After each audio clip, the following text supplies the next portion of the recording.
Good morning, everyone, and welcome to the show. How is everyone this lovely Monday? Level 1 Podcast, I'm DSP. Today is Monday, the 22nd of April, 2024. I'm trying to position my door so it's not in the shop. I hope you all had a great weekend. I hope you're ready for 3 more days of streaming goodness here on DSPGaming after our day away yesterday for React Day, which went really well, right, Jasper Kitty? He doesn't know. Because I wasn't in here yesterday. How would I know? I guess it's a good point. It did go well.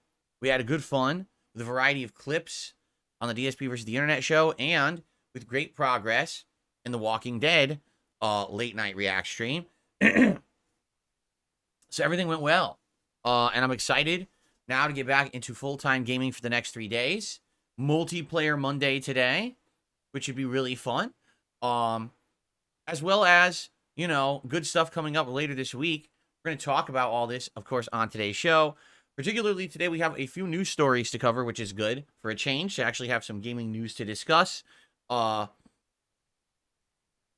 on 1 second.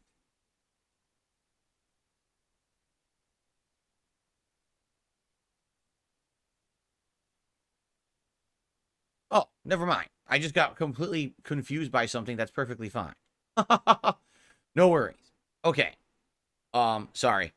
That happens sometimes. Okay. I was like, huh? That doesn't make sense. I was like, wait a minute. Yes, it completely does. That's what happens when you get older. When you get older, you become befuddled. And I'm 42 years old now. So I find myself befuddled. I wake up in the morning. I'm like, who am I? Where am I? What planet is this? Okay, maybe not that dramatic, but anyway. Sorry for being distracted. Anyway. Yes, today, what I like to do is kind of set in stone the schedule for the week. I think I know what I want to do this week, although it's going to be kind of interesting to see how it turns out and how it works out. Because yesterday we were talking about the fact that I'm going to have a couple empty night streams this week. And after having discussed this with you yesterday on the podcast, I think I know what I want to do. And it's something that we've been talking about for many, many, many months and never got around to. And I feel like now is the right time for it, since we have a few empty nights to do whatever before we head into a more heavy gaming schedule later this week when there's 2 other games that are going to hit the rotation. So we'll talk about that in a bit. But first of all, how is everyone? Happy Monday. I hope that everyone's in a good mood. Welcome to the show. Lots of chat going on here, which I'm happy for. Nice and drama-free. Nice and relaxing. It's actually going to be a little bit warmer today here in Washington than it was yesterday. But I'm in my nice, cool attire. I'm ready to relax and play multiplayer games with you all day long, which is always a good time. And I hope that you guys will enjoy the variety. Jasper, what are you doing? Jasper, don't. Oh. Of course he wants my attention because it's the podcast and I'm talking to you guys. Jasper Kitty, what do you think you're doing? Slapping around my wire. He's going, slapping it around. Slapping it around, I guess, is okay. If he bites it, that's not good. I don't want him biting it. That's the new wire I just bought for my PS5 controller. So I can't have him biting the brand new wire because the old one malfunctioned and it wasn't charging the controller anymore. Jasper, do not bite that wire. You can boop it around if you want, but no biting. He's just sitting there. He's got one paw holding it down. The other paw just going boop, boop, boop. And he pretends like he's going to bite it. Then he does it. And he goes boop, boop, boop. Being silly. Okay. So, let's talk quickly about the schedule. All right, I want to get this out of the way, but I do have an update that I think that you guys are going to like, at least those of you who've been waiting for this for months. So, today's Multiplayer Monday. We're going to have 2 multiplayer streams. The first is Helldivers 2. I've hit level 17, and I'm on my way to 18. When I hit 18, I'm going to unlock another new stratagem that I want, which people are saying is really good. It's the either Quantum or Quasar Cannon. When you put it on your shoulder and you charge it up, you do a super powered, concentrated, like, railgun laser shot. Apparently, it's super useful for number 1 for taking down those dropships that drop the robots, the automatons, but also for taking out big enemies. It's like a super powered hyper blast that can go through armor and stuff. So, looking forward to trying that out. And whatever else comes, you know, I've actually had a really good session last time where we were using the 2 new stratagems, the orbital laser as well as the 500 kilogram bomb dropping. So we'll see how it goes today. I'm still enjoying Helldivers 2. I don't know, realistically, how much more this game has to offer. And what I mean by that is, it seems like we've kind of hit around level 20-ish. Seems like when most of this stuff is kind of already unlocked, that's good. The meta, that is. I'm just not sure, if the gameplay loop is enough that people will keep being excited for the game. I like it. I enjoy playing it. But the question is, are you guys excited to watch me play it more? We'll find out. I'm going to play it today. We'll see if you guys like it and continue on. I'm happy to keep playing it. But, you get to a point, it's like, okay, you kind of maybe have seen almost everything. And we've fought both alien races quite a bit. And we've kind of seen the locations. It's like, okay, is there going to be a third race? And people are saying, yes, it is going to have a third race. But, I mean, the game's been out for, 3 months? And there's only 2 alien races. So, it seems like the content for the game will be dropping, but not really as frequently as you would like to think a game of this stature would. But at the same time, the game wasn't expected to be this popular, right? This is a game that was a shocking hit, and now the game devs are kind of running to add more content. So, I guess we'll see as we continue. I like the game. I'll continue to play it and hang out with you guys. And it's up to you. If you want to see it stay in the rotation the way that I've played it the last 2.5 to 3 weeks, or if you feel like it's getting stale and running its course, let me know. I would love feedback. But it seems like when I play it, you guys do engage in and enjoy the streams, okay? Now, as for Street Fighter 6, tonight, this will be an exciting stream because I'm going back to Zangief, okay? Or Zangief, or however you want to call him, because Capcom never knows how to pronounce the names of their own characters. Seriously, they don't. And they change it over the years. I've heard it pronounced both ways in various different Street Fighter games. So, I like Zangief. I do. I think he's a great character. I've always liked playing with grapplers in fighting games. In Street Fighter 6, he's literally one of the worst characters in the game. They, once again, botched it and made it so that the biggest, brutish man, who in a real fight probably would just completely crush everyone, basically sucks. I can't believe it. But I like the character. I want to play with him more. I actually watched Jasper. Stop fighting that wire. Stop that. Don't bite the wire. Oh my God. Stop fighting the wire. Leave it alone. Don't bite the wire. Stop it. I just want attention. That's my brand new wire. Hey. Stop. Wire alone right now.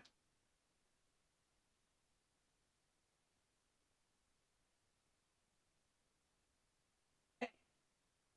Stop. Wire. Stop it right now. Ugh.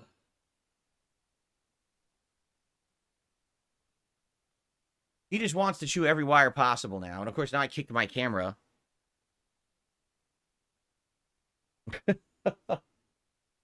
Tripod now has moved, so now the camera's all off. Yeah, he's basically chewing every wire to try to get my attention. Which happens, if you have a cat, you know that this happens. That cats want your attention constantly, and they do what they can to get it. Hold on, because now this is completely crooked. Great.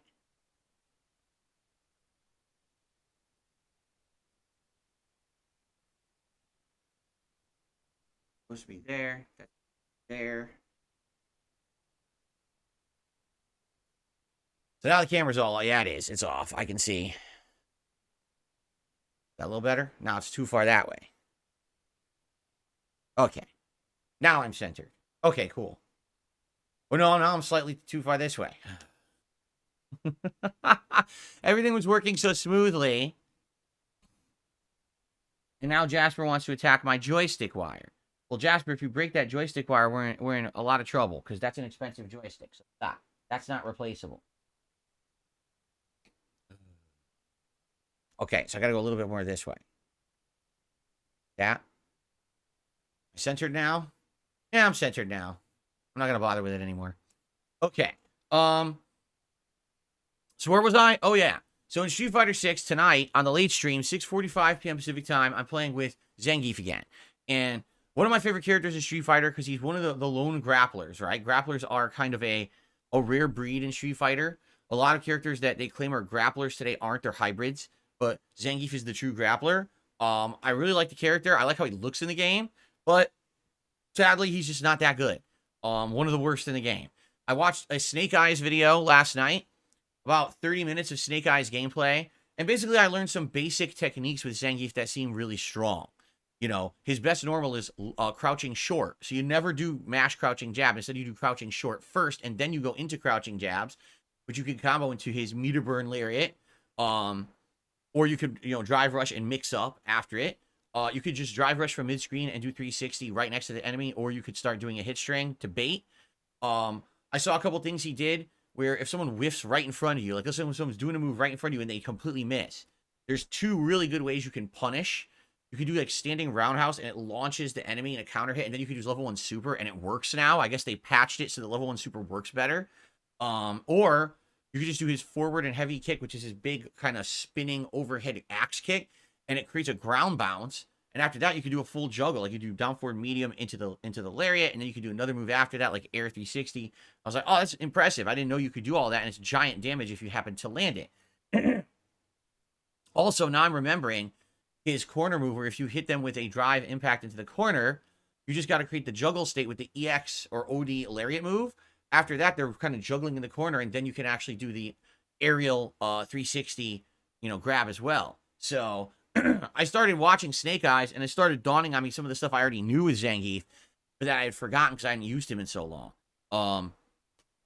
So I think tonight should be fun. We're still going to do casual play. We're not going to ranked yet. I want to play casual play with Zangief and try to get back into the swing of things with the character. My goal is to get Zangief to master. Out of the 5 characters that I've used in Street Fighter 6 in a serious capacity, Zangief's the one I never got to master. I didn't really play with him much in ranked at all.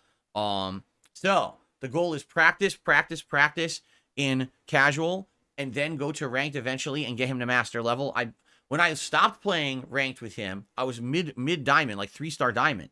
But I don't know if that's going to continue or if they reset it, because I know they kind of reset the ranks with the last update with Ed. So I don't know if that's the case for all rankings or just master. Ew. Hair in my mouth. Ew. Yuck. So we'll see, I guess. But I am excited to play with Zangief again tonight. It should be fun to see how I can do with this giant lumbering man, the grappler, the golden bear they used to call him, the Siberian Blizzard. See how it goes. All right. So that's all multiplayer today. Okay. Tomorrow, the first stream will be the continuation of Elden Ring in the Farum Azula region as we continue to take on the Placidusax optional boss that has whooped my butt for an hour straight. I was this close, literally this close to beating him, and still haven't done it. So I'm going to try to focus on that and beat him next time, and then continue on with Farum Azula and go from there. We have the rest of Farum Azula and, of course, the end game back at the capital. Then we can go further into the Frozen North, into the Hailing Tree, and we can do that. So we still have a ways to go in Elden Ring before we've completed all the content, and then we're set for the DLC. So that will continue. Tomorrow night, and this is where the big update is, I've decided we will officially have a Fightcade setup stream on Tuesday night, 6:45 p.m. Pacific time. What does that mean? It means that basically I want to get this retro games app, program, whatever you want to call it, set up and working on my mini PC. Now, I haven't booted my mini PC since, December for the Christmas marathon. It's just sat there for 4 months unused. So now it's time to get the dust off, boot it up, probably do Windows updates on it, and then get this working with Fightcade. Now, someone already has sent me some detailed instructions on how to do it, which I really appreciate. I'll be trying to use those instructions, but obviously having a live audience there to help walk me through the things I'm not understanding is going to make it even easier, which I would love. And basically what I'd like to do is get it set up, tweak it a bit, because for what I don't understand with Fightcade, there's really no way to not be in a chat system. There's like a chat window that's open, and it stays open, and you can't really avoid it, okay? So you have to find a way to basically make it so it's not intrusive. I don't want to have dumb trolls in a chat spamming nonsense. I would much rather have, it off camera or off screen, or maybe you could just close it. I'm not sure how it works. That's what we have to figure out. Like, how can we ideally set it up so that it wouldn't be stupidly nonstop harassment and stuff like that? I got to make sure that there's no pop-ups, no messages. That's what I mean. I want to tweak this thing first before we ever try to play a match. That way it doesn't ruin matches, right? I got to figure out how the matchmaking works, because apparently, I guess, what people are saying, I guess well, I have to make an account, first of all, which I don't have. I've never used Fightcade, so I'd have to make my own new account and all kinds of stuff there.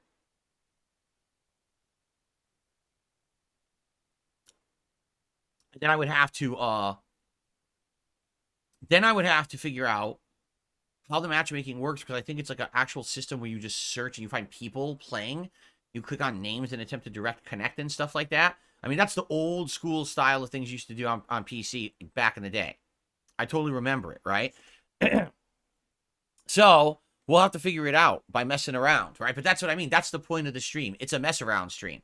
Let's do all this tech stuff. Let's get it set up and get it working. Will we get some matches in tomorrow night? Maybe. But that's not really the point. I think it's more to just test. So maybe I'll get it set up and we'll get a bunch of ROMs in it.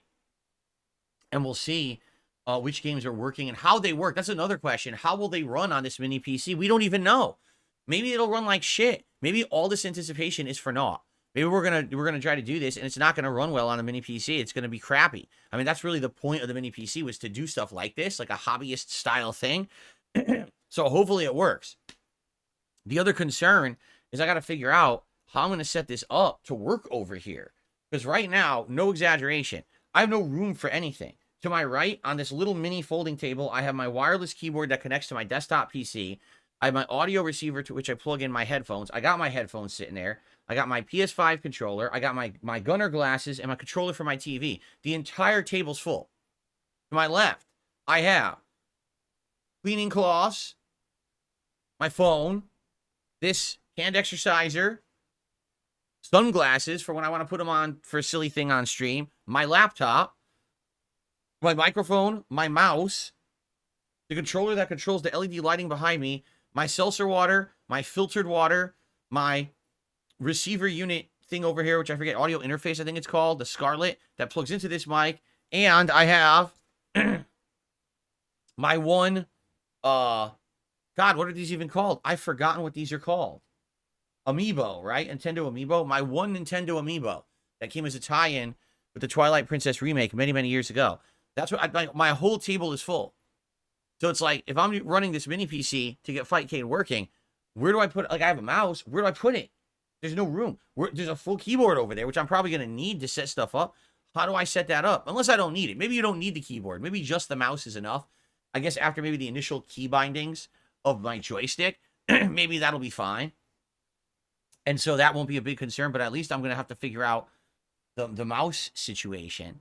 So it's going to be set up a lot of the night, just to forewarn everyone. Tomorrow night, if you should come to the Fightcade setup stream, it's going to be a lot of technical stuff, a lot of setup stuff, just getting stuff feeling comfortable and working in the office. All right. I would like to try some of the games, like if Super Turbo, Street Fighter 3 Third Strike, maybe the old CPS2 versus games like X-Men vs. Street Fighter or Marvel vs. Capcom are working. That'd be cool. And maybe some alphas too. Like, I like Alpha 2 as a game. I think it's a really good game. Of course, remember, I played Alpha 3 a lot in that Capcom collection that we had.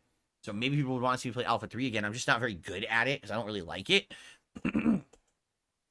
But yeah, I think it'll be a fun stream, something very different. So if you like that style of stuff, if you've wanted to see me set up old school fighting games, then come by tomorrow night and hang out with me, because I'd like your opinions. I'd like your feedback on how to set it up so it's not troll enabling. It's not. I want to make sure that it's set up smoothly. So when I play this thing, okay, tonight we're going to play some Third Strike. We boot it up. We can immediately start playing people, and it's not a bunch of bullshit. I just don't want bullshit. If this thing ends up being a hassle and it's a bunch of bullshit every time I go to play it, I'm not going to play it anymore. You know what I'm saying? Like, I want smooth streams. I want to be able to say, okay, we're playing a game tonight. We boot it up and we start playing. Now, we boot it up and, oh, now this pop-up says some fucking trolls are doing this. And you can't fucking join. You can't play. Fuck this. If it's a pain in the ass like that, I'm just not going to use it. So, I guess we'll see. Hopefully, you'll join me for that tomorrow night. Now, Wednesday is a day that's kind of up in the air. On Wednesday, we could either do 2 straight streams of Elden Ring, or we could do another Helldiver stream on Wednesday. I'm not sure what you want to do on the daytime stream. I'll leave it open, but we'll talk about it and try to figure it out. And then Wednesday night, I actually want to do an actual late night stream of retro fighters on Fightcade. So Tuesday night is more of the setup stream. Let's figure this out. Let's set it up. Let's test it out. Let's get everything going. Let's get everything working here, you know, in a good setup. Then Wednesday night, it's more about let's actually play some games. Let's jump into some old school fighters. Let's play Super Turbo. Let's play X-Men versus Street Fighter, which I haven't played in a zillion years. Let's play these older games and have fun. Okay? So that's my plans for this week. I'm off on Thursday. Starting Friday, we've got new games. So Friday, it's going to be another Crab's Treasure on the first stream premiering. This is the indie game on Game Pass that essentially what it is, it's Dark Souls, but it's with crustaceans in a cartoony setting. So I want to give it a try. I don't know if it's going to stick and it's going to be a playthrough we do a full playthrough of or something I just play once and we're like, meh, we'll see. But I am excited for that and trying it out on Friday. Friday night is Friday Night Fights where I will play more Zangief. And then Saturday, the day stream is going to be Fallout 4. Yes, that is correct. For the first time in 9 years, I'll be playing Fallout 4 with a new update because it actually gets a new update this Thursday that apparently improves performance. It's going to have a performance in a graphics mode now, as well as other tweaks. Apparently a new DLC. So I haven't played Fallout in a very long time at this point, and so it would make a lot of sense. It would make a lot of sense to play it now with the Fallout TV show being so prominent and you know, people talking about different aspects of the lore in the show. I think it would be really cool. Okay.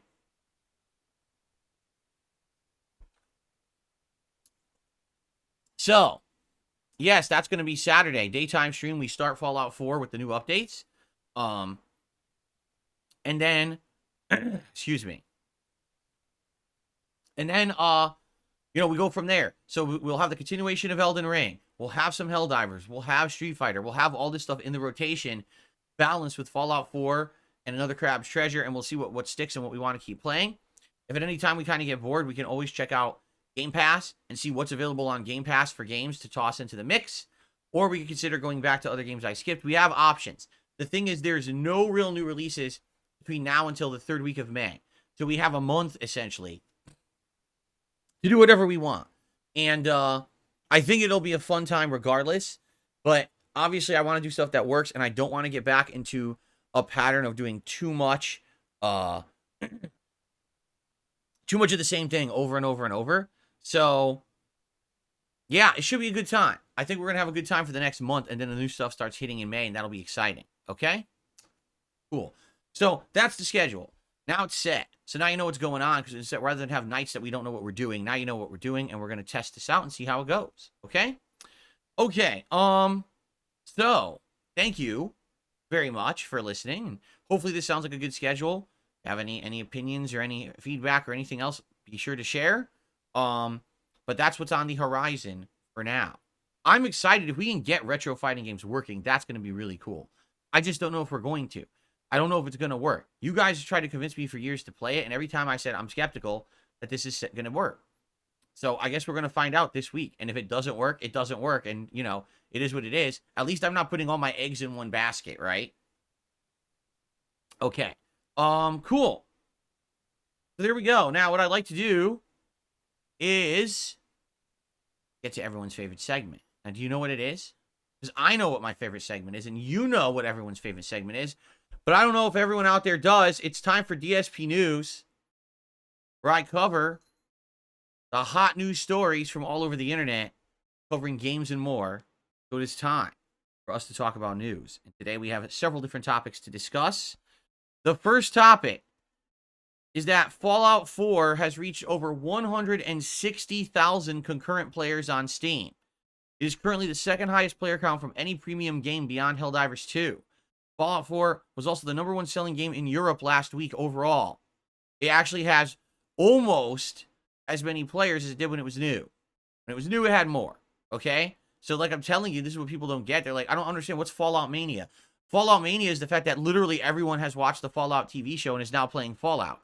Because that's just the numbers for Fallout 4. There's also 76, and there's been a boost the Fallout 3 and New Vegas, although those lessen because they're such old games. People prefer to play whatever the latest game is, so that's what they're doing. But yeah, Fallout Mania is real, and that's why I'm interested in jumping into Fallout 4 again for the first time in 9 years. Starting this Saturday. Yes. Cool. Okay. Also, FYI, there's going to be an Xbox event on April 29th at 10 a.m. Pacific time. They're calling it, it's the stupidest name, the ID at Xbox XIGN Showcase. What the fuck does that mean? Well, ID at Xbox, if you don't know, is basically indie devs. So it's going to be a showcase of a bunch of indie games, okay? And, excuse me.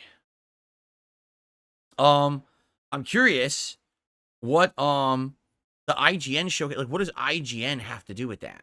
I'm just curious, like, what does IGN have to do with any of that, right? I'm interested to see what indie games are coming out, because why? Because indie games have been the dominant thing this year, right?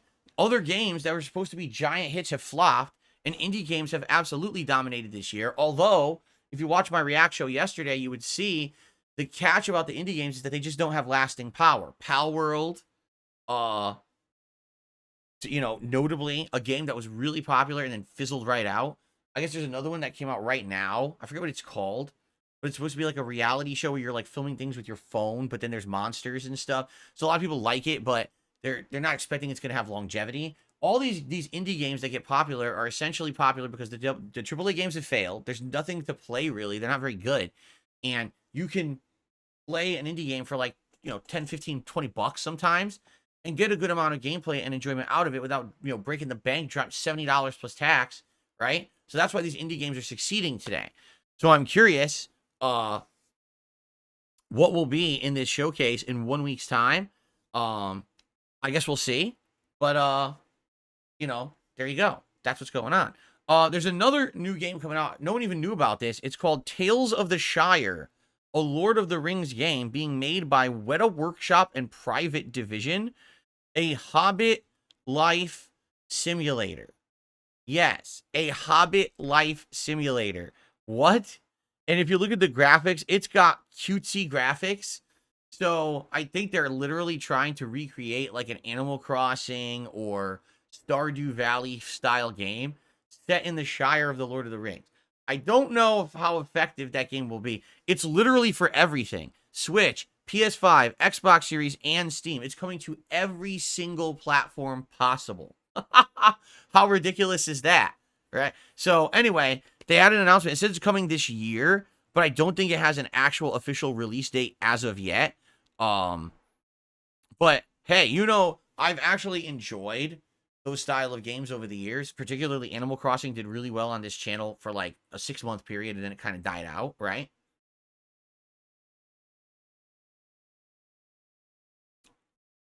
So, yeah, I mean, I'm interested in it. I want to know more about it. The announcement just came out. I guess I'll have to look into it. Would you guys like to see me do a virtual Shire, right? With different townspeople doing different things and everything? I don't know. I don't know if it would be good or not. I guess we'll have to see. I mean, it's interesting. They're coming out with these kinds of games now. Like for the longest time, like the Lord of the Rings IP, I feel like was like protected, and now it just seems like they'll put out anything. Like last year we had Gollum, and now we have the Shire Simulator, Tales from the Shire. Is that what it was called? Like Tales from the Crypt, Tales from the Shire. Horror stories from the Shire. Oh no, my crumpets didn't rise in the oven. Oh, I ran out of weed for my smoking pipe. Ooh. Oh no. But anyway, that's a good point. Dank Tank says maybe this could be something you and your wife do together. You're right. It could be something that we explore together. We do like a virtual town and stuff together. I don't know. But it's an interesting premise. It is, okay? Okay. On to the actual big story for today, all right, is that Embracer Group, who, if you're not aware, Embracer Group is a company that in the last 5 or so years basically went around acquiring a whole ton of game studios, right? And it was weird because they were just like sucking them all up, and they're like, what are they doing? Trying to do like the biggest like amalgamation studio ever? Are they trying to like consolidate efforts for game development from all these different studios into one? Well, yes and no, because it seems like that they were doing, but that's what they were doing at first. But then all of a sudden, in the last few months, they started actually closing studios and laying people off. Right? So kind of sucks. That's happened, and a lot of people are saying that's kind of what started this wave of layoffs in the game industry in general. Well, they made an announcement that they are now going to divest into 3 separate companies. Okay? So here's what's happening. Embracer Group are no longer going to be listed as Embracer Group.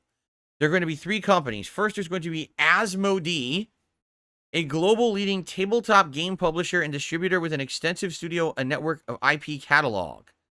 Now, I don't actually know what tabletop games Embracer Group owns, but it sounds like they own a lot. They're claiming net sales of like 14 billion SEK. I don't know what SEK currency is.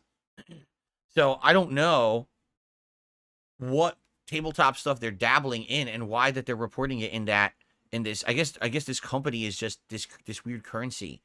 So I can't tell what the sales actually are. A billion sounds pretty high to me though. So that's number one. Then they're going to have a second company called Coffee Stain and Friends.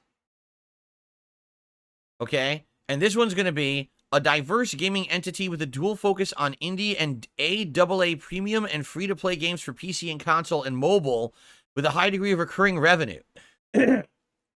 Essentially, they're going to make a company called Coffee Stain and Friends that's going to be a games-as-a-service company. Literally, that's what they're doing. Games as a service. Oh, it's Swedish? People are saying it's Swedish, this company. Okay, I didn't know that. So SEK is the Swedish currency. Gotcha. All right. And then they're going to make a third company. So Embracer is becoming 3 completely separate companies. The third company will be called Middle-earth Enterprises and Friends. And this is going to be a creative powerhouse in AAA game development and publishing for PC and console, as well as the stewards of the Lord of the Rings and Tomb Raider intellectual properties, among many others. All right? So they're going to have a kind of games-as-a-service mess-around game studio for mobile games and things like that, and then they're going to have a serious AAA-level game development studio that's going to handle the big IPs that are under their umbrella. If you remember, okay, FYI, because you may not remember this, hold on. Okay, good. Took care of that. So if you remember, Tomb Raider, right, recently got sold, and Embracer bought up Tomb Raider, and then it hasn't really done anything with it yet. So it's kind of, you know, we don't know what's going to happen with the Tomb Raider IP. Are they going to reboot it and make a new series? Because they had that trilogy of Tomb Raider games for a while, and then there's been nothing for quite a while. In addition, they just bought up Gearbox. No, Gearbox was bought by 2K, excuse me. They bought up, who was it? They bought up another big IP recently. I can't remember who it was. But yeah, basically what they did, they just went on this buying spree. But now people don't know what's happening with these IPs because a lot of these games are kind of defunct and people are like, are they going to make a game or not? So I guess what they're saying is they're redirecting their efforts, and this Middle-earth Enterprises and Friends studio or company is the one that's going to be working on major game development. So it sounds like, sadly, they were in a position where they kind of had everything under one umbrella and no real guidance or focus.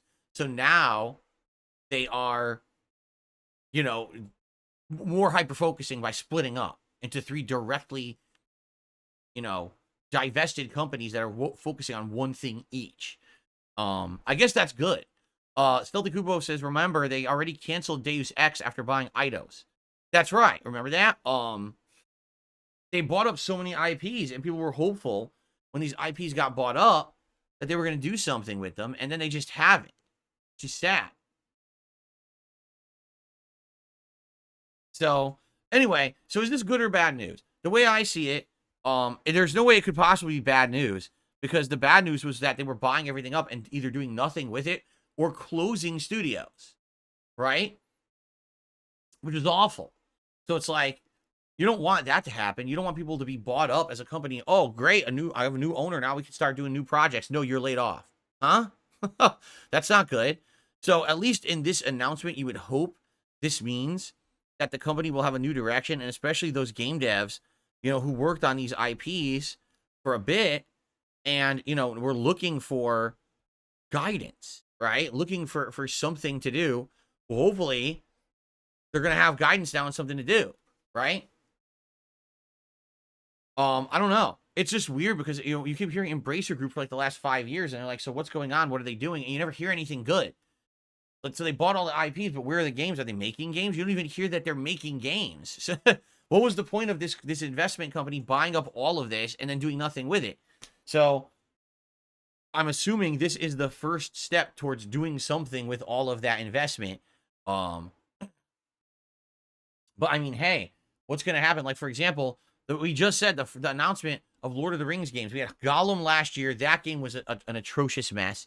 There was also the Dwarves in the Mines of Moria game, which no one even played or knew it was released. That came out last year. And now we've got this Shire simulation game coming out later in the year. So is this really the direction that we want for Lord of the Rings after they had strong outings in games like Shadow of War and Shadow of Mordor, which, of course, as we know, were ruined by microtransactions, but still, those I think were way stronger outings than what they're coming out with now, right? So you got to wonder what direction all these games are going to go in. Tomb Raider particularly, Tomb Raider had the reboot, and it was a good reboot for about, 5 years? The games were coming out, 5 or 6 years a span. And a lot of people liked that reboot trilogy. And they're like, well, what happened? Now it's just completely on hiatus. And will they do anything with this Tomb Raider IP or not? Tomb Raider was at one point one of the biggest gaming IPs in the world. Lara Croft was synonymous with pop culture. She was on gaming magazine covers, but in other mainstream, like pop culture covers. You had Angelina Jolie playing the character in 2 live-action movies. And it's like, how did that just go away and not, and not be successful in the modern day? It's kind of weird, right? Especially now, let's be honest, in the modern day, there's this resurgence of, heroines in cinema and gaming, and heroines are being very, very pushed to the forefront in narratives now. So why is one of the strongest heroines of the late 90s and early 2000s of gaming just missing in action? It's very bizarre.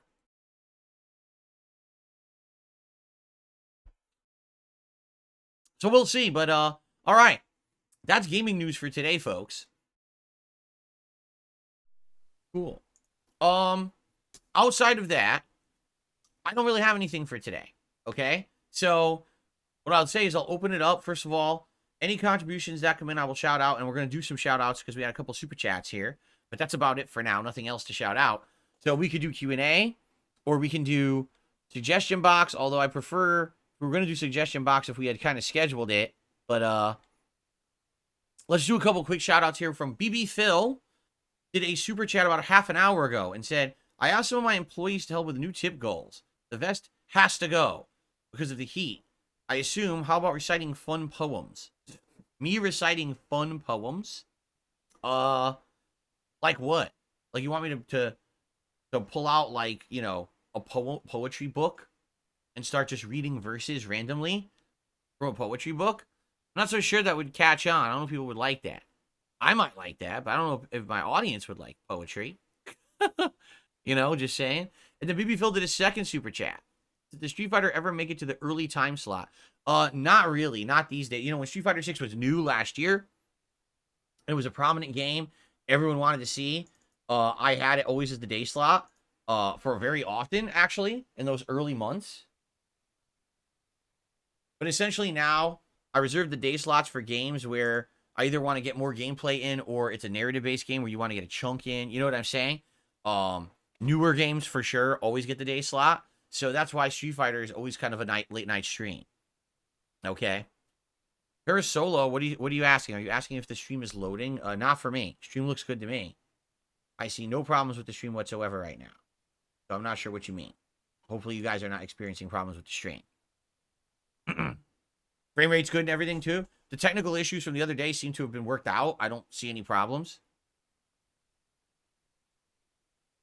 Dentronic says, here's a fun poem. Roses are red, Phil is the man, don't be a troll or get robustly banned. Here you go.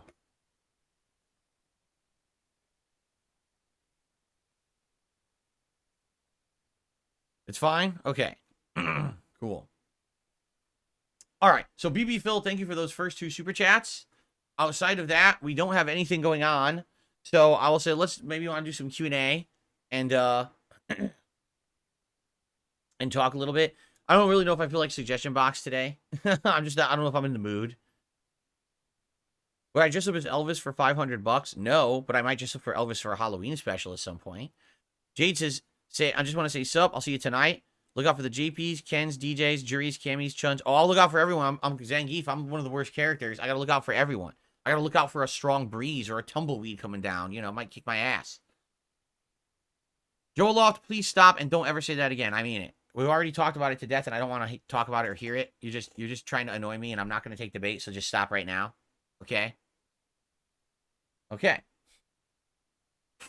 If I play Fallout 4, will I do the DLC? That's a good question.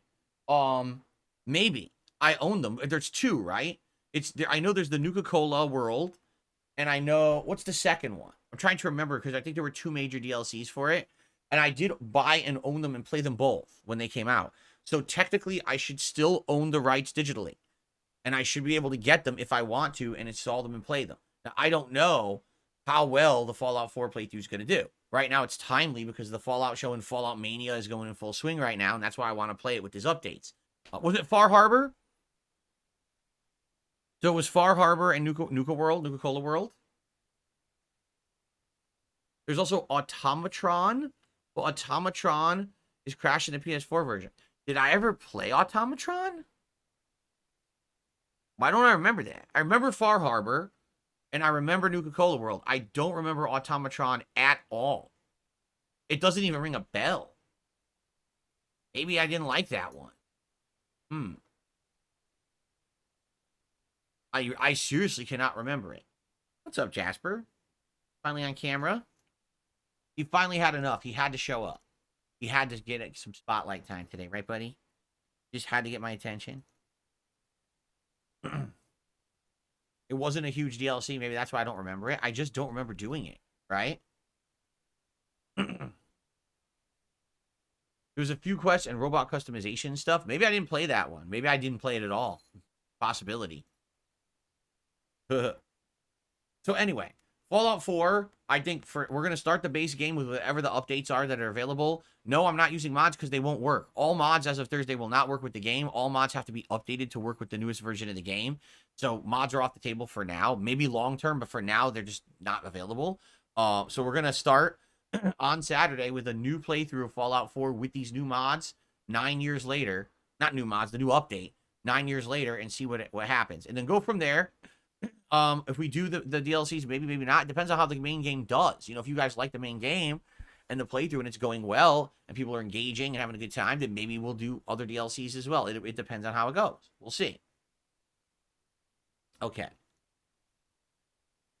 Spawn Killer just did a $5 super chat and says, since Fall TV show is a success, they need to do a Mass Effect movie or TV show. I think Mass Effect would do well. I seriously believe that, because right now, you still have shows like Star Trek spinoffs and stuff that are very popular. I don't see why Mass Effect would not work, especially because Mass Effect has such cool lore based around its races and stuff like that. And Mass Effect, quite frankly, could be played up as like the mature rated Star Trek. It could, because of the gore and everything. It could be mature Star Trek.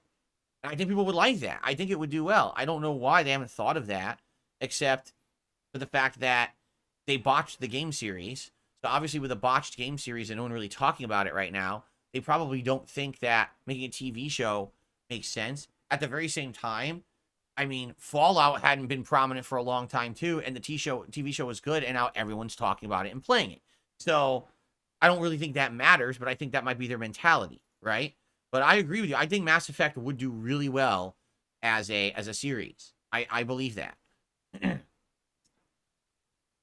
Jade says, hi, Jasper. Jade says, hello, Jasper. You want to say something to Jade? Meow, meow? He never talks in here. He's not going to meow. Cracker Jacks, good afternoon. This is a nice shirt. This is my original tropical shirt that I got last summer for the summer. What I call it? It was a summer party we did, but I can't remember what we called it. Was it like the summer cookout or something like that? That's when I bought this shirt. So it was like June of last year. No, it was like June or July of last year. That's when I got this shirt. And then after that, I got more. But this was the original one. Jasper, you're silly. Look at all this attention he wants now. He won't. I have a tip. I can't even shout the tip out because I can't get to it because I have a cat on my lap. So I can't even get to the tip to shout it out. All right, Jasper. It's time to get off my lap so I can continue with the podcast, okay? Say hello to everyone. Look at the camera. Not looking at the camera. He was going to kick me. Well, you're not going to kick me. That's not going to happen. Okay, so let's get Spawn Killer on the leaderboard.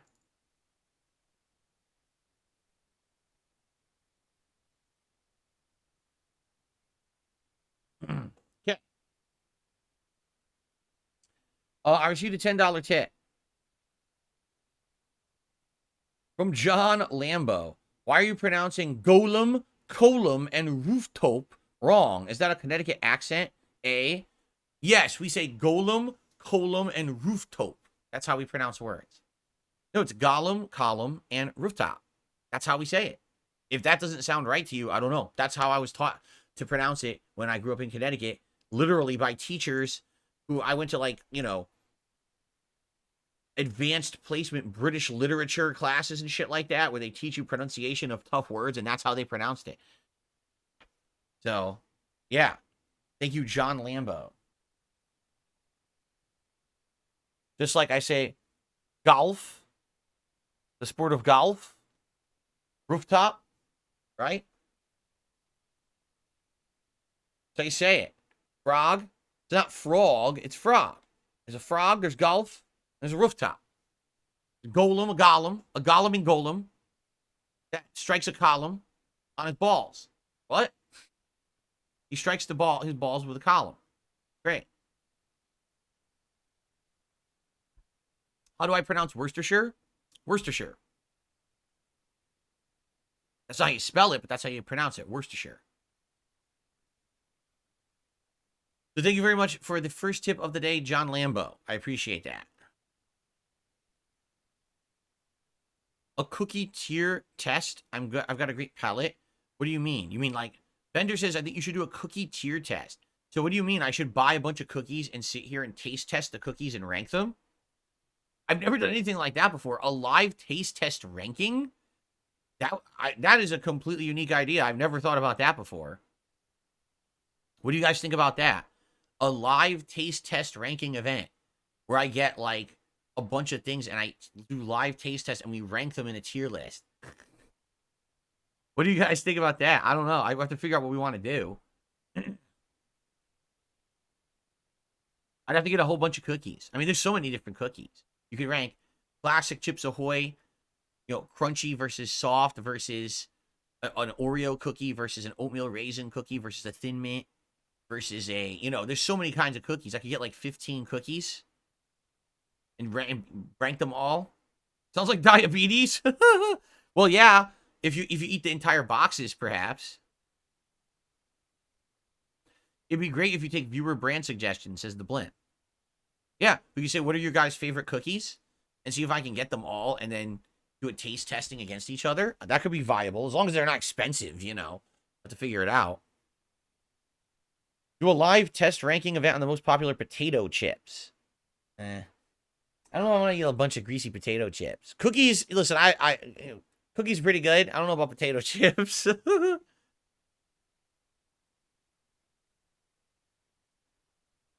I could do it in my old Cookie Monster outfit. There you go. Remember I was Cookie Monster several years ago for Halloween? So I'll put on the Cookie Monster Halloween costume. We'll do the Cookie Monster live taste test ranking stream. Where did you get that idea? That's completely out of left field. That is completely out of left field. Ugh. White macadamia nut cookies? Oh, man.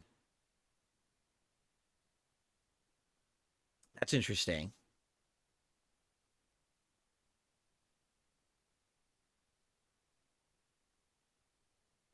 Well, let me know if this is an idea you guys are interested in, and we want to do like a wacky, zany one-off stream of it or something like that and see how it does.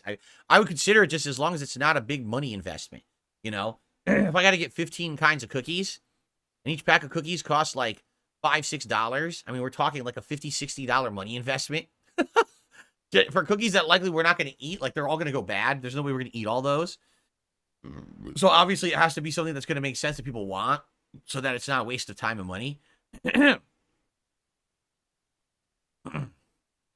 We'll see.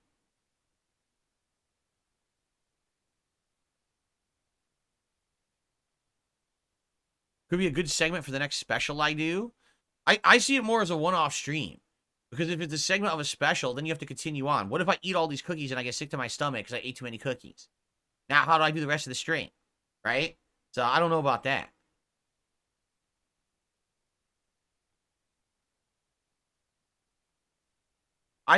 That's something so unique and interesting and not harmful. You know what I'm saying? It's not like, oh, drink yourself drunk with a bunch of fucking liquor and shit like that.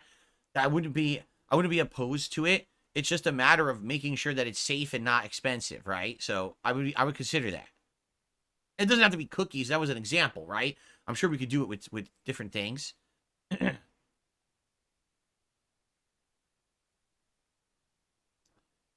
Cool.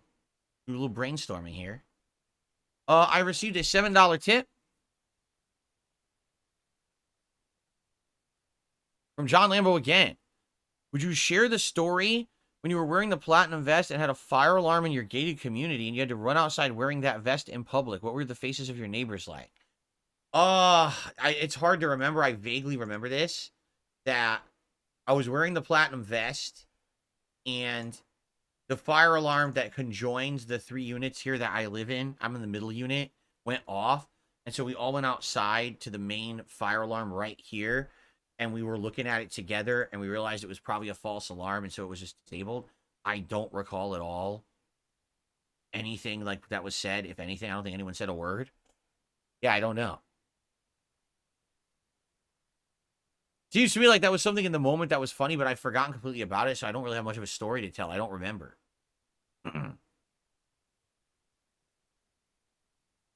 Highest Darkness says it would be cool after you beat Fallout 4 again if you do a quest tier list. I don't want to do a quest tier list, but we could do like a chill stream where we just kind of deplug from the game and say, okay, here's what's good about Fallout 4. Here's what's not so good about Fallout 4, maybe compared to the other games. Here's some of my favorite quests, some quests that I think fall flat, something like that. But I don't know if we would do a tier list for it.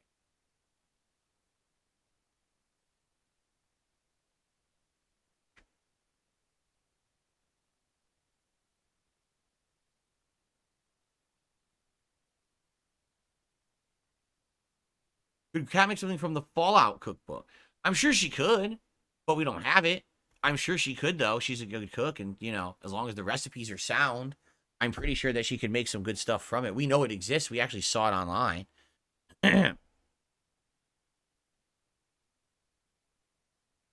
No, I pay no attention to what detractors do at all. Unless you guys tell me about it and I hear about the stuff for the first time, I don't care. It's nonsense. So no, I don't know anything about that. I don't want to talk about it. No, don't care. Giving them attention is the opposite of what I want on my content. So, what the hell just happened? I clicked on this. What happened?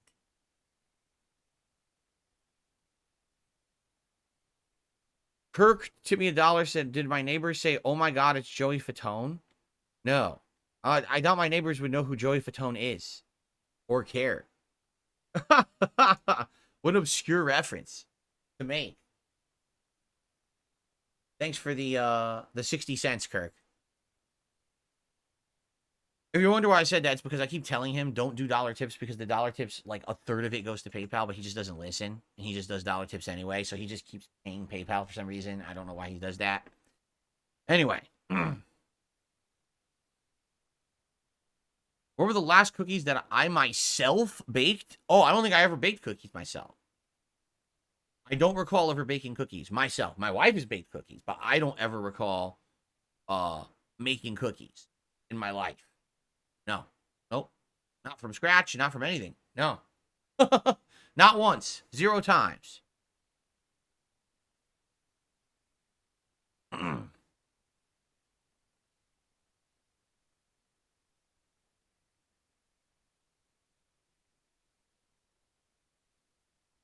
Baking is something I don't do. You know, I could cook basic stuff, but I've never really baked at all. I can't even remember. I'm trying to remember, have I ever baked?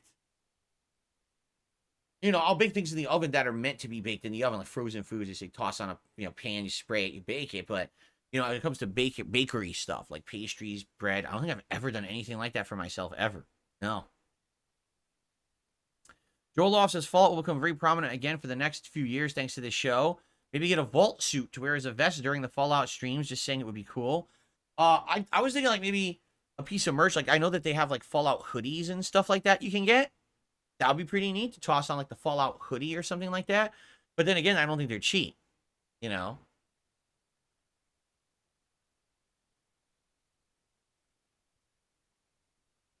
What I have a Portal hoodie, but that's not Fallout. It's Portal. Darn! If only Portal had a TV show right now. The only piece of merch I have from Fallout is my bobblehead behind me. Oh, my bobblehead behind me. That's literally it. I don't have anything else. Oh, let's see here.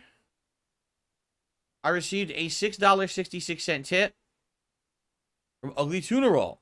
Back in the old days, my friends and I thought it was a good idea to try all these different chips. I got really sick, and actually it triggered irritable bowel syndrome for the first time. Wow, that's no good. I'm very sorry to hear that. Be careful with high sugar foods and high carbs. Cheers, Phil. I've been living with IBS ever since. Luckily here in Japan, the foods aren't too harsh like they are in the States. Gotcha. That is not good. That chips triggered irritable bowel syndrome. Holy crap, right? You would hope if I just eat a few cookies, it wouldn't be a big deal. But, you're right. I actually don't usually eat sweets. It's kind of a rarity for me. Like, no exaggeration. My wife and I bought a box of chocolates at Costco back in December that we said, hey, when Christmas hits, we'll have some of these. And we did. And then we didn't eat them again until Valentine's Day. And then we haven't eaten them again. They're just sitting there. We don't eat them. Sweets is just something I don't think about, The Blimp has just done a super chat. So speaking of gangsters, I started rewatching The Sopranos again. 25 years since it came out, still holds up. Did you see it? What are your thoughts? Yeah, my parents and I watched it together. We had HBO back then. We watched it every Sunday night when a new episode came out. And we loved the show. Saw the entire thing from start to finish. So, we loved it. Except for the ending, which sucked. Okay. It sucked because there was no ending. They didn't write one. Oh,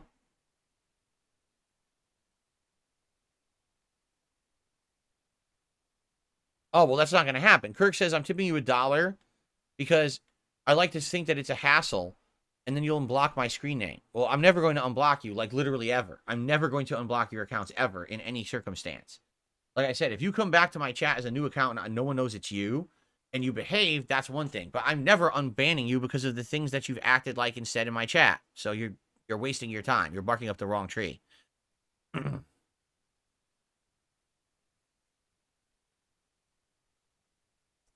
Okay.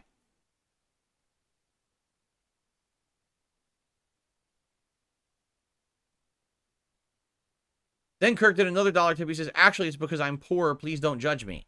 Doesn't even make sense. You could literally do a $2 to $3 tip together rather than three $1 tips. And you could say exactly the same stuff in the tip because your messages are short. The tip, you can leave a pretty large tip message, I found. Pretty large. Not huge, like 10 paragraphs, but you could do like maybe 2, 3 paragraphs. You could say a lot in a tip message.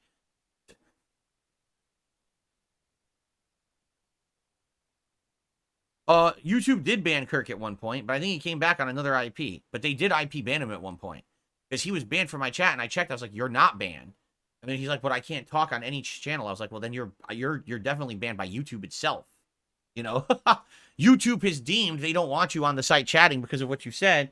So there's not much I can do about that. So then he came back with another account, and he got banned again anyway. I'm like, well,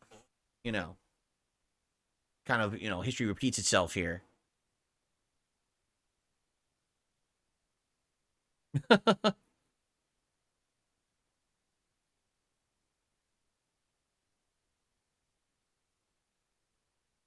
What's my favorite gin? Oh, I don't know.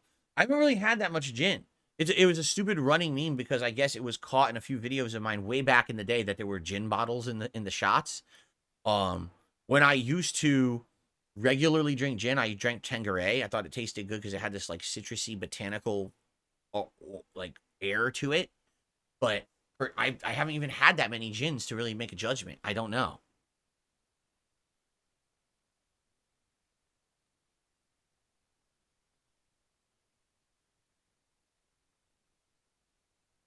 I remember in recent years you stated creators take a day off or take it easy when they do a React stream. Has your philosophy changed on that after 1 year of DSP React? It's this simple. All right. When you're making your own creative content, right? That's harder work than just watching someone else's content and commentating on it. It's true. Sundays for me are easier days because on Sunday I'm reacting to clips you guys submitted, and then I'm reacting to my own gameplay from a decade ago. It's an easier day. It's less difficult than saying, okay, today I'm going to actively start playing a game. I'm going to challenge myself. I'm going to use skill and reaction time and stuff. It's more stressful to play a game. It's more stressful to do a produced video that has a plan behind it, and you have to work to do it and edit it and all that. You know what I'm saying? The React stuff really, to me, does feel like easy mode content. All right. Now, I don't do React stuff all the time. Every once in a while, I think it's good to break up stuff, right? We've been enjoying it. I feel like the React stuff that I do, I'm adding something significantly to the content. It's not just me sitting here barely not saying anything and then profiting on it, right? Which a lot of people, I guess that's what a lot of people were saying about the XQC guy.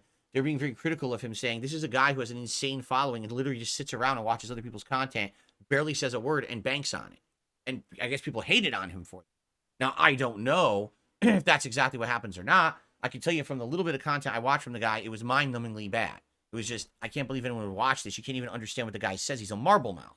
So, to me, reacting live to an event, like, oh, I'm watching a game presentation and people are reacting live to that, like they used to do to E3. I think that was completely worthless. Really. I think the only way you can have intelligent content is if you digest something for a little bit, right? And then you're able to add something to that discussion, not just, oh, wow, oh. So all these live trailer reactions are dumb as shit. There are people out there who will react to a trailer, but they don't do the live reaction. They just tell you after the fact their impressions. That's much better, in my opinion. I respect people who will give you their impressions after having watched it and thought intelligently rather than just a clickbaity shit, thing. And so when I do my react stuff, I try to add something to it. I think it's been funny doing the retro reacts because some of my reactions to stuff is exactly the same as it was as like 14 years ago when I first played those games. And then other things completely different. It's cool to see that difference in evolution and stuff like that. You know what I'm saying?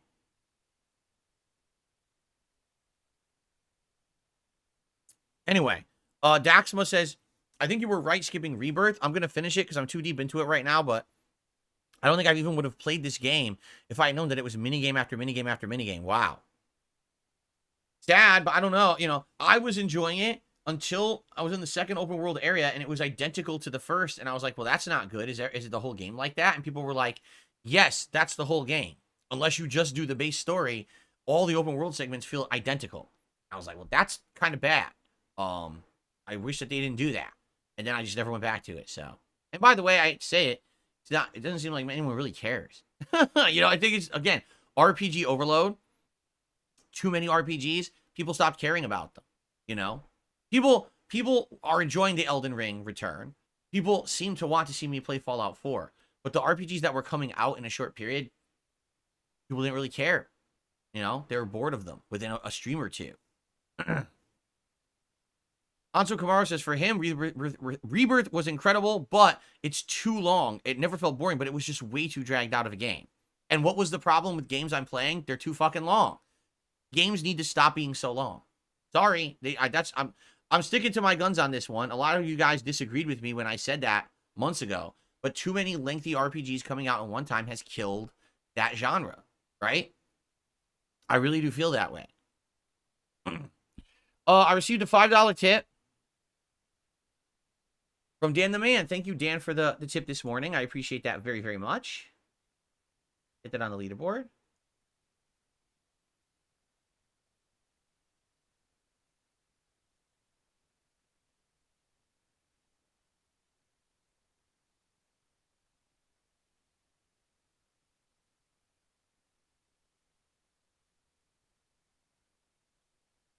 All right. And Kirk tipped $1 and said a bunch of nonsense I'm not reading.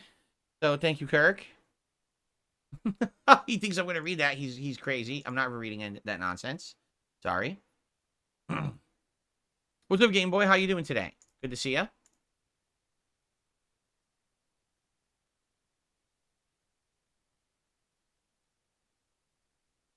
Ghost, what are you talking about?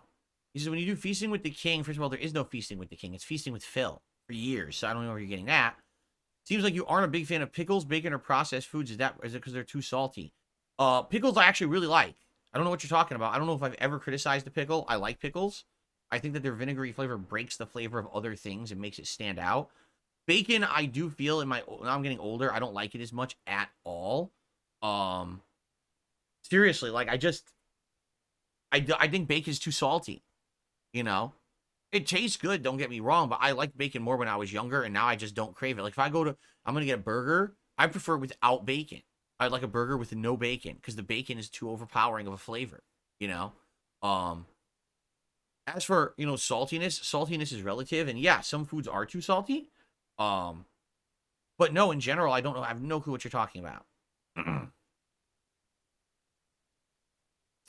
Anso Kamaru, so the Street Fighter 6 soundtrack has released. It's 6+ discs of music, but only 7 songs are good.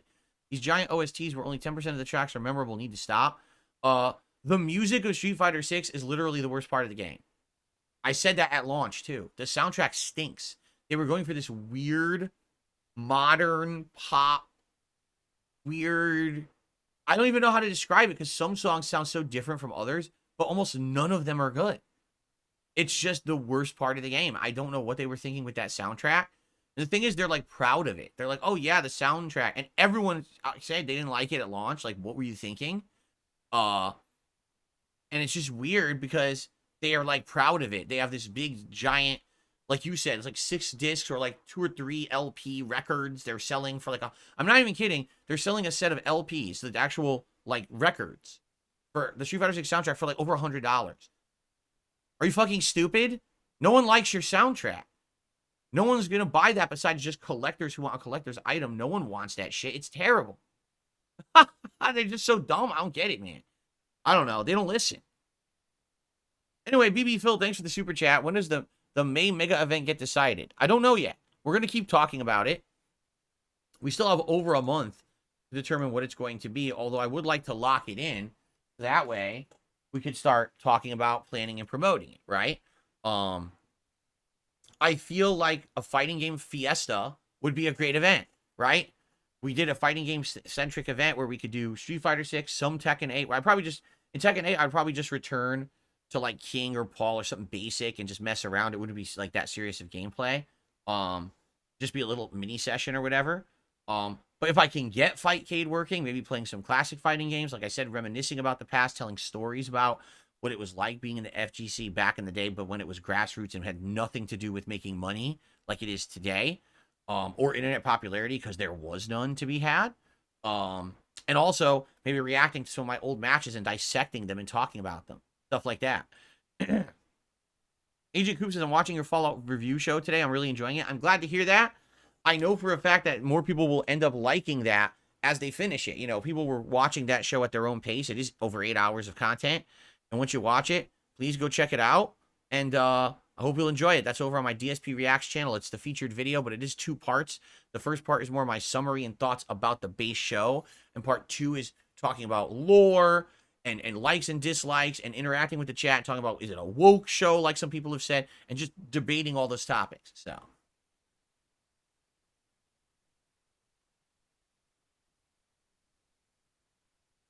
how cool would it be to see me build stuff like a cat house for Jasper, huh? Jasper is not the kind of cat that likes elaborate stuff. And what I mean by that is we have 2 cat trees in this house for Jasper. One he literally never uses, and the other he only uses once in a blue moon to get a good view of the backyard. He ignores it most of the time. We've bought him elaborate things, done things like that. He just doesn't care. You know what he likes? Boxes. If we order something off Amazon and it's a decent sized box, he literally just jumps in and plays in the box, and he loves it. That's like his favorite thing. That's how he is. He's a very base cat who doesn't want anything elaborate. Basic is better for him. Han Solo is saying, can you help me understand why you have other channels and not just this main one? This channel has been around since 2010 and has been a hub for gameplay, correct? Now, I would say it used to be pre-stream, now it's a podcast. I want to keep that as the focus of this channel. My other channels are more focused on other things. You know, the React channel, I'm reacting to things that literally is everything but gameplay, right? You've got Clip Show every week. Now we got reviews coming out, stuff like that, food vlogging and stuff. That stuff should be separate from this because it's completely different subject matter.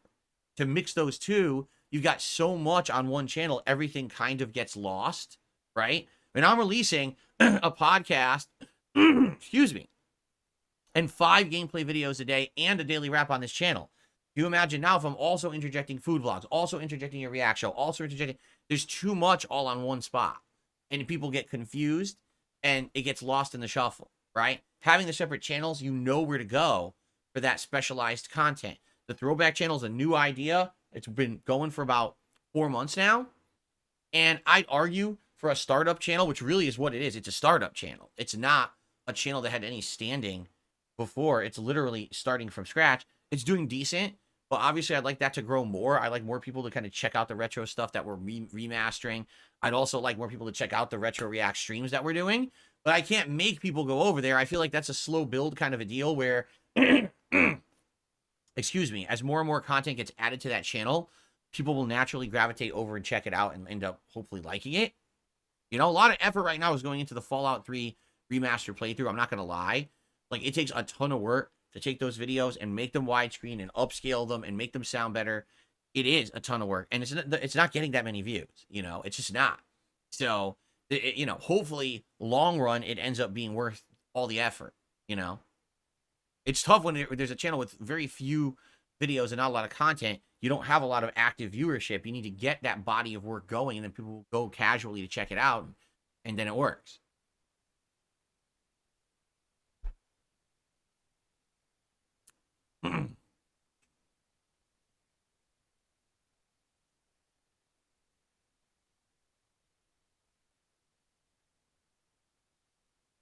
Ever consider doing an arcade beat-em-up marathon? You know, arcade beat-em-ups are fun to play.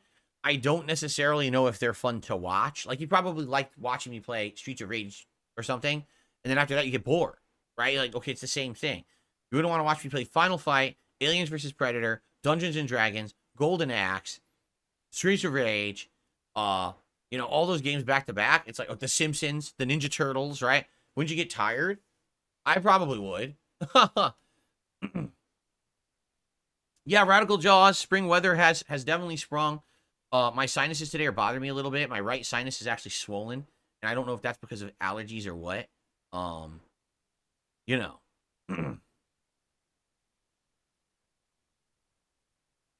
I received a $5 tip.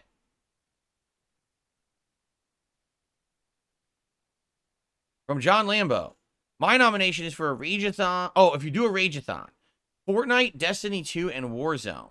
It's the games you despise. It requires teamwork. You won't know what to do, leading to nothing I could do. Fortnite, I don't know. Fortnite, I think, would be fascinating just to check it out again. Because I haven't played it in so long. And, you know, I'm not going to understand how to build at all. But I don't think it's going to cause rage in any way. Just more fascination. Destiny, I think we would all fall asleep. The game is boring. Destiny was never interesting. It was just a boring co-op game that really didn't do anything original. And I played an entire playthrough of Destiny 2 and a raid and all that, right? And it was just boring. It's just not that riveting of a game. Warzone, you know, I've played, and yeah, there's issues with it. Again, the games that you're mentioning would be maybe entertaining to watch me play on a fascination basis, but I don't think I would rage. And therefore, that kind of undermines the whole idea of the event. Being honest, like, I just don't think it would be rage-inducing at all.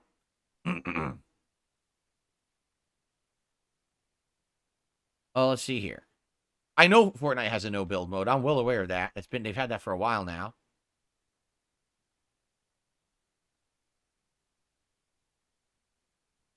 Kirk, thanks for the $1 tip. He says, this is now the equivalent of a week's worth of ramen packs for me. Of course it is. Guys talking about anymore. Parasolo, thanks for 35 months as a member. He says, will you watch Joker 2 being a musical? Yeah, why wouldn't I? I don't care if it's a musical. That doesn't affect me in the least. It's still going to be an interesting movie. There's nothing wrong with musicals.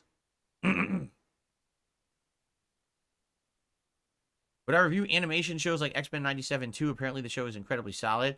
I mean, I would, but I don't have the service, nor am I going to pay money just to do a review that's going to get like a few hundred views and make me $2. Just saying, that's the whole point I'm telling you guys is I don't make money on the videos on these channels. I get money from people supporting the streams in the channel in other ways, like memberships or supporting those live streams with super chats and tips and stuff. Those videos are not making me money. The review of Fallout that I have 1,000 views on now on the first part and like 800 views on part 2 has made me nothing, maybe a few pennies. You see, I'm not going to spend money to get a subscription service to watch X-Men 97 and do a review, and then it gets 500 views. It's just not worth it, especially the time to watch the whole show. Think about that. I watched the entire show, 8-10 hours of investment to get 500 views. That's not a business, a smart use of time for my business. You see, it's just not.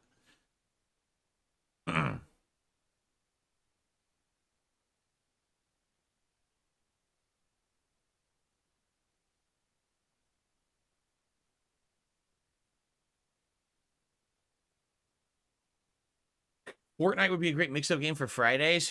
I feel like if I played Fortnite, I'd do it like once and be like, okay, I see what it is now. I don't want to play it again, I just never got into it like other people did.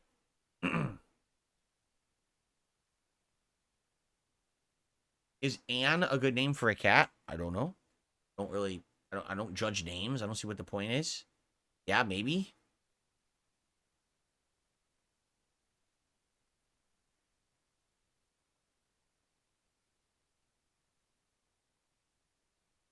Wow, it's 12:30 already? Wow. The time flew. I had no clue it was 12:30 already. I just looked at the clock. I'm thinking, man, we still got a ways to go. No, it's 12:30. What the heck? Where did the time go?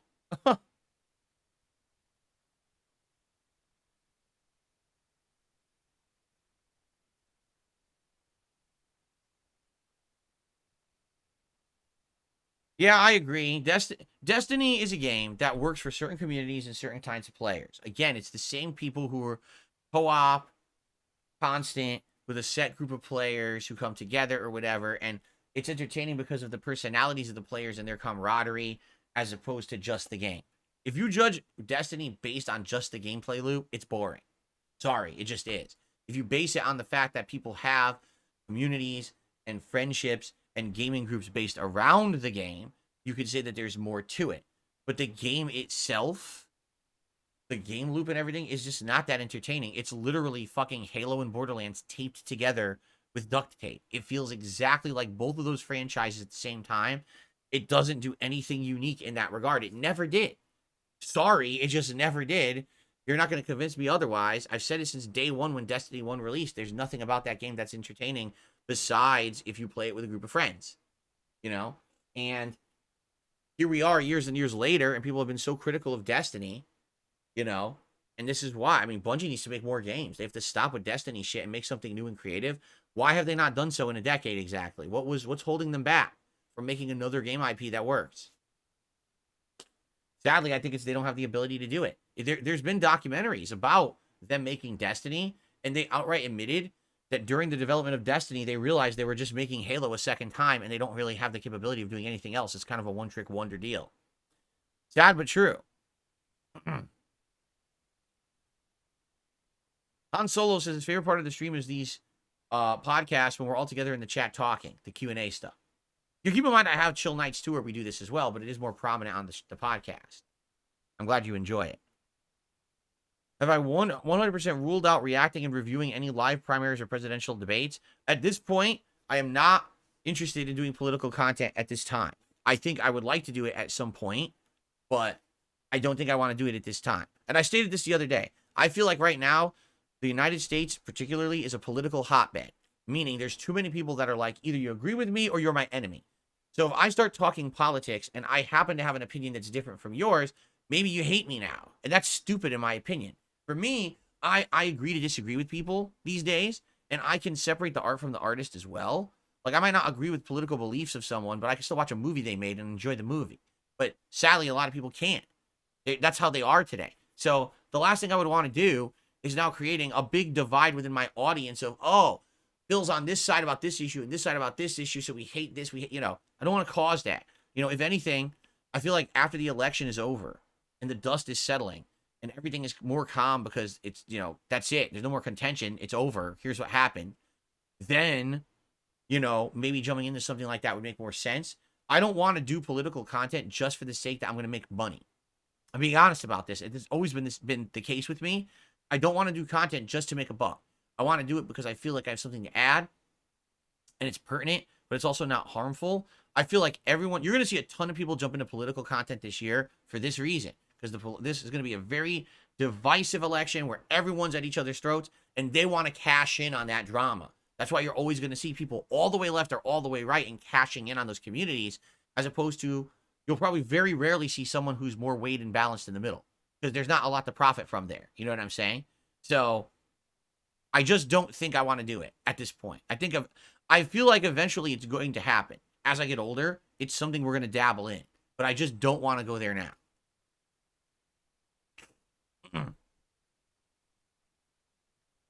The other thing you have to understand is once you go into that, right, there's basically no getting out. So if I start talking about politics and stuff, that's just going to create a momentum and people are going to want to see it continue.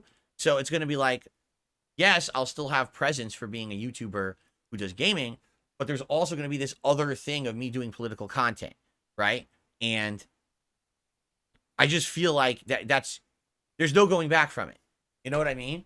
So that's what I mean. I got to be sure that when I'm doing it, I'm ready to go full force into it. You know what I mean? And be committing to it, as opposed to, I was kind of wanted to do it and I started it, but now it's contentious and now shit, I regret it, right? Oh, that's very true. The Blimp says it's insane how people use politics as an identity. Funny enough, you were talking about this exact same thing, but with pop culture. Crazy how people adopt interests. Exactly right. Some people are all about adopting a pop culture persona. I'm all about the MCU. I'm all about Star Trek. I'm all about Star Wars. I'm all about Disney. I'm all about Fallout. I'm all about, we keep going on. I'm all about Warhammer. And that's your identity. Somehow you had an identity crisis in life. You couldn't find who you were. So you just become all about this thing in pop culture. You become immersed in it, and that's you now. Some people do the same thing with politics. I'm all about being on the left. I'm all about being on the right. I'm all about this issue. And, it gets crazy after a while. And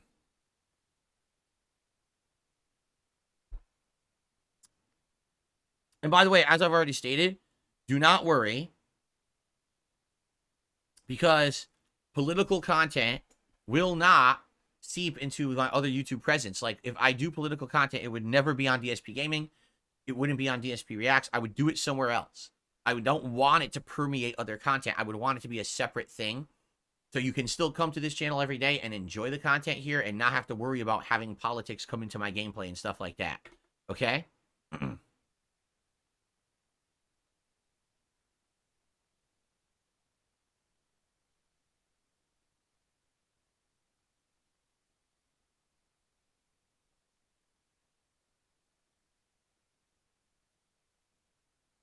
Am I considering making brand new green screen videos so we can do new intros and stuff? Maybe eventually. I mean, my old green screen stuff at this point is 9 years old. Yes, that's correct. The stuff that you see on the very intro to this podcast is me 9 years ago. I don't have a green screen anymore. I would have to get a new green screen and mess around with it and figure out how to use it. I'm not going to get a giant one like I did back then because that was a complete waste of money. I literally used it once for that thing, for those intros, and that was it. And then it just sat there in my garage in disrepair, broke down, and I threw it out. So if I did it again, I try to find a more reasonable green screen setup, something that maybe I could just one day temporarily set up in here, maybe with the lighting and and do something quick. But definitely I wouldn't be doing anything as elaborate as I did that last time. And no, I don't think I would call it DS politics. That's stupid. That's so stupid. I don't think it would be DS politics at all. I would find something else, another way to portray it better. More to things that I would be representing or feeling. I'd think about it. I'd come up with a unique name for it. The whole DS politics thing was a joke, a meme. It's not meant to be serious.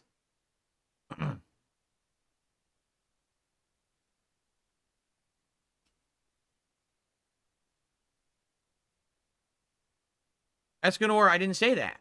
See, you took that and you put those words in my mouth. He says, I understand you don't like Destiny because you don't have fun with it. Doesn't mean others can't. That's like me saying I hate Street Fighter and it's shit and boring for everyone. Never said that.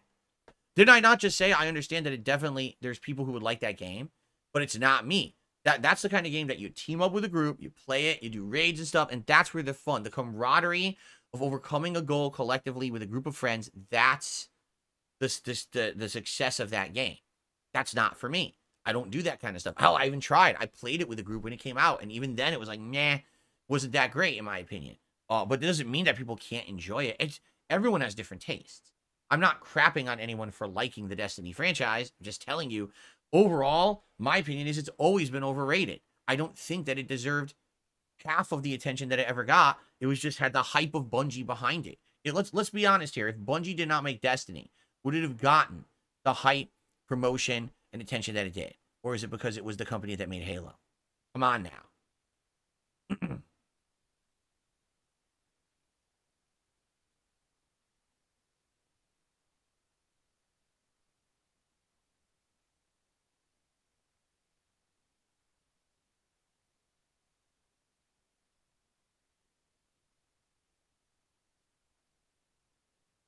BB Phil, I don't know what to tell you about spices for cooking. We're not cooking anything yet. We need exotic spices to make some Street Fighter dishes for the upcoming event. I don't know. I don't have the cookbook in front of me. I don't even know what my wife would be interested in making. I don't know, man. We're a little far off to be looking at that.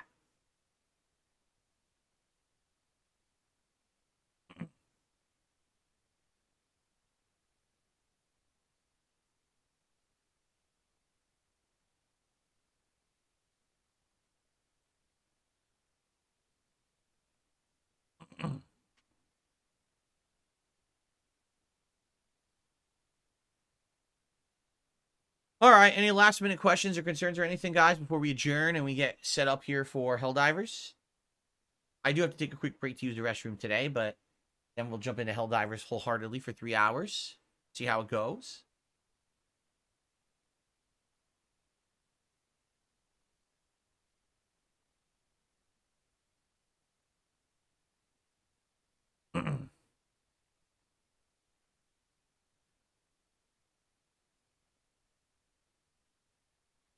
Yeah, it's time to end the show. People are asking silly things. Okay, guys. Well, thank you very much for watching the Level 1 podcast. I hope you enjoyed it today.